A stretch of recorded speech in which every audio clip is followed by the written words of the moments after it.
Have you ever wondered what to do after recording a macro in Excel 365? Once you've created your macro to automate a task, the next important step is knowing how to run it properly. In this video, we will go through exactly that process, running a recorded macro in Excel to apply formatting to your data efficiently. Let's begin with a new sheet in Excel. Imagine we are working with a dataset that looks similar to a previously formatted one. However, this version of the data is still raw and has not been formatted yet. To quickly apply formatting, instead of doing everything manually again, we'll run the macro that we previously recorded. Go to the View tab and select the macro you saved earlier. In this case, it might be named something like Format Sheet 1. After selecting it, click on Run. Instantly, the entire dataset will be updated and formatted to match the previous version you worked on.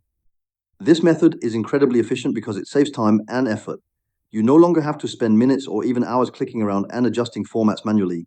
Running a macro automates the process and ensures consistent formatting every time you use it. By understanding this basic but powerful function in Excel 365, you can streamline repetitive tasks and significantly improve your productivity when working with spreadsheets.